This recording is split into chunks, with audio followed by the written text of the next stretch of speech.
बच्चों, आज मैं तुमसे वही बात कहने आया हूँ जो खुद भगवान श्री कृष्ण ने अर्जुन से कही थी। उठो, जागो और तब तक मत रुको जब तक लक्ष्य की प्राप्ति न हो जाए। आज तुम्हारा रणभूमि में कोई युद्ध का मैदान नहीं, तुम्हारा रणभूमि है तुम्हारा किताबें और सपने, तुम्हारा गांडीव है तुम्हारा पेन, और तुम्हारा दुश्मन कोई और नहीं बल्कि तुम्हारी आलस्य, डर और टालमटोल है। क्यों पढ़ाई से भागते हो? जरा सोचो, जब भी किताब खोलते हो नींद क्यों आती? क्यों मोबाइल उठाते ही दिमाग तेज हो जाता है लेकिन किताब खोलते ही भारी लगने लगता है? क्योंकि तुम्हारा मन आसान रास्ता चुनता है। मन हमेशा कहेगा चलो बाद में पढ़ लेंगे, अभी आराम कर लो। लेकिन गीता कहती है आत्मा ही मनुष्य का मित्र है और आत्मा ही मनुष्य का शत्रु है। मतलब क्या?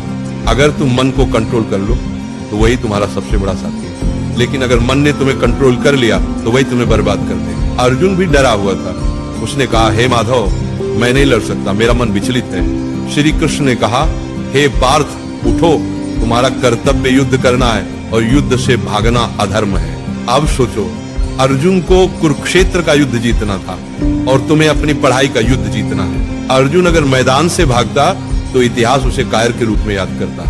अगर तुम पढ़ाई से भागते हो तो आने वाली पीढ़ियां तुम्हें हारने वाले के रूप में जानेगी। गीता का सबसे बड़ा संदेश है, कर्म करो, फल की चिंता मत करो। आज अगर तुम 5 घंटे पढ़ते हो तो तुरंत रिजल्ट नहीं दिखेगा, लेकिन ये मत सोचो कि मेहनत बेकार जा रही। हर दिन का पसीना, हर दिन की पढ़ाई तुम्हारे अंदर ज्ञान और आत्मविश्वास का पहाड़ खड़ा कर रही है। फल अपने समय पर आएगा और जब आएगा तो दुनिया तुम्हारे कदम चूमेगी। आज तुम्हारा असली दुश्मन पढ़ाई नहीं, तुम्हारा असली दुश्मन है आलस्य, ध्यान भटकना, सोशल मीडिया और कल से पढ़ेंगे वाली सोच। गीता कहती है संयम ही सच्ची विजय है। अगर तुम अपने दिमाग को मोबाइल से हटाकर किताबों पर टिकाना सीख गए तो तुम वही विद्यार्थी बन जाओगे जिसे देखकर लोग कहेंगे ये लड़का भगवान की दी हुई मिसाल है।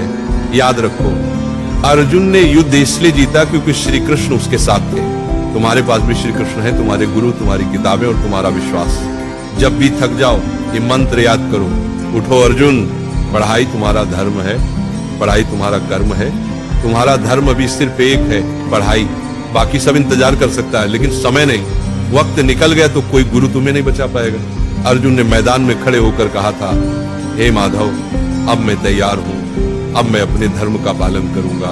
आज तुम भी वही कहो, हे प्रभु, अब मैं आलस्य से लड़ूंगा, अब मैं किताबों को अपना धर्म मानूंगा। आज से तुम पढ़ाई से भागोगे नहीं, आज से तुम किताब को दुश्मन नहीं बल्कि सबसे बड़ा मित्र मानोगे। आज से तुम वही विद्यार्थी बनोगे जिसे देखकर माँ बाप की आंखें गर्व से भर जाएंगी। याद रखना, पढ़ाई ही तुम्हारा युद्ध है, मेहनत ही तुम्हारी गीता है और सफलता ही तुम्हारी विजयश्री है। और एक बात नाम जाप किया करो, राधा राधा। 24 घंटा में सिर्फ मुझे 24 मिनट देकर देखो, फिर तुम कहना